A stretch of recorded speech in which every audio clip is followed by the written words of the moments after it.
Muvattupuzha RDO ക്വാർട്ടേഴ്സിൽ പ്രേതമുണ്ട്. 28 കൊല്ലമായി കാട് പിടിച്ച് അനാഥമായി കിടക്കുന്ന RDO ക്വാർട്ടേഴ്സിലെ 49-ാം നമ്പർ ക്വാർട്ടേഴ്സിൽ പ്രേതബാധയുണ്ടെന്നാണ് നാട്ടുകാരിൽ ചിലരെങ്കിലും വിശ്വസിക്കുന്നത്. RDO സന്തോഷിന്റെ ദുരൂഹ മരണത്തിന് ശേഷം പ്രേതഭയത്തിലായിരുന്ന RDO ക്വാർട്ടേഴ്സിൽ താമസിക്കാൻ ഇതുവരെ ആരും തയ്യാറായില്ല എന്നതാണ് ഇതിന് കാരണം. 49-ാം നമ്പർ ക്വാർട്ടേഴ്സിലാണ് RDO സന്തോഷിന്റെ അഴുകിയ മൃതദേഹം കണ്ടെത്തിയത്.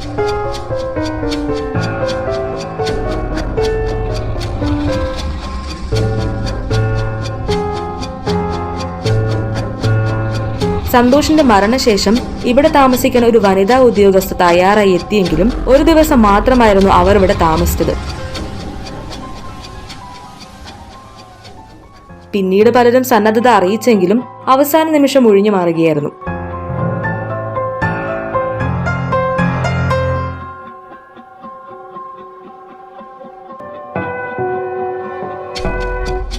സർക്കാർ ജീവനക്കാർ താമസിക്കാൻ സ്ഥലം കിട്ടാതെ 10,000 നൽകി വാടകയ്ക്ക് താമസിക്കുമ്പോഴാണ് ഇവിടെ എല്ലാ സൗകര്യങ്ങളോടും കൂടി ഈ ക്വാർട്ടേഴ്സ് കാട് പിടിച്ചു കിടക്കുന്നത്. ഇവിടേക്കാരും തിരിഞ്ഞു നോക്കാറ് പോലുമില്ല. പ്രേതഭവനമായി ഈ കെട്ടിടം ഇപ്പോഴും നിലനിൽക്കുന്നു.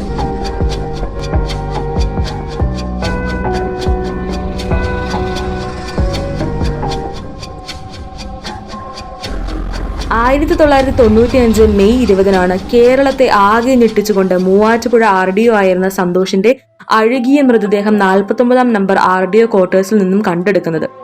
മൃതദേഹത്തിന് 3 ദിവസത്തെ പഴക്കമുണ്ടായിരുന്നു. മിടുക്കനായ RDOയുടെ മരണം കൊലപാതകമാണെന്നും ആത്മഹത്യയാണെന്നും ഹൃദയ സ്തംഭനം മൂലമുള്ള സ്വാഭാവിക മരണമാണെന്നും വിശദീകരണങ്ങളും അനുബന്ധ കഥകളും പ്രചരിച്ചു. നിരവധി അന്വേഷണ സംഘങ്ങൾ അന്വേഷിച്ചു. സന്തോഷിന്റെ അമ്മ നടത്തിയ പ്രക്ഷോഭങ്ങൾക്കൊടുവിൽ CBI കേസ് അന്വേഷിച്ചു. കൊലപാതകമാണെന്നും ആത്മഹത്യയാണെന്നും അന്വേഷണ സംഘങ്ങൾ വിധിയെഴുതി. എന്നാൽ എല്ലാവർക്കും വിശ്വസനീയമായ വിധത്തിലുള്ള റിപ്പോർട്ട് ആരിൽ നിന്നും ഉണ്ടായില്ല. ഒരു റിപ്പോർട്ടിലും സന്തോഷിന്റെ അമ്മയ്ക്കും പൊതുജനങ്ങൾക്കും സംശയങ്ങൾക്ക് പൂർണ്ണമായി മറുപടി നൽകാൻ കഴിഞ്ഞില്ല.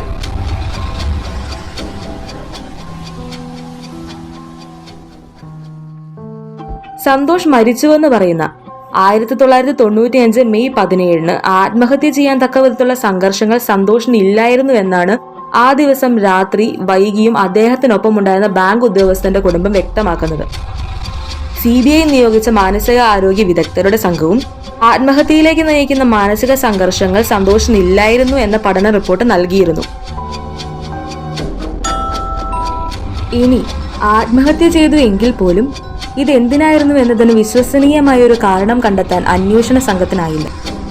സന്തോഷിന്റെ മൃതദേഹം അസാധാരണമായി ധൃതി പിടിച്ച് ദഹിപ്പിച്ചതും അന്വേഷണ സംഘങ്ങൾ തന്നെ വ്യത്യസ്തമായ കണ്ടെത്തലുകൾ നടത്തിയതും തെളിവുകൾ നശിപ്പിക്കാനുള്ള ശ്രമവുമൊക്കെ നിറമുള്ള കഥകൾക്ക് ഊടും പാവും നൽകി.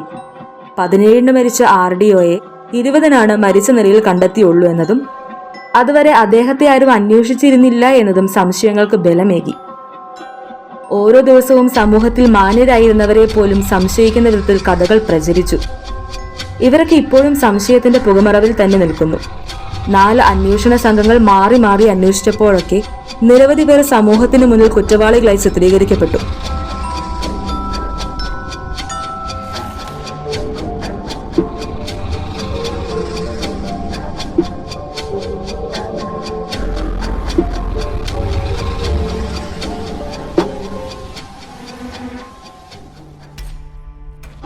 ഇതിനെല്ലാം മൂകസാക്ഷിയായി RDO ക്വാർട്ടേഴ്സ് നാട്ടുകാർക്കിടയിൽ പ്രേതഭവനമായി. നഗരത്തിന്റെ മധ്യത്തിൽ NGO ക്വാർട്ടേഴ്സ് വളപ്പിൽ ഇപ്പോഴും RDO ക്വാർട്ടേഴ്സ് RDO സന്തോഷിന്റെ മരണത്തിലെ ദുരൂഹതയുടെ പേടിപ്പെടുത്തുന്ന സ്മാരകമായി നിലനിൽക്കുന്നു.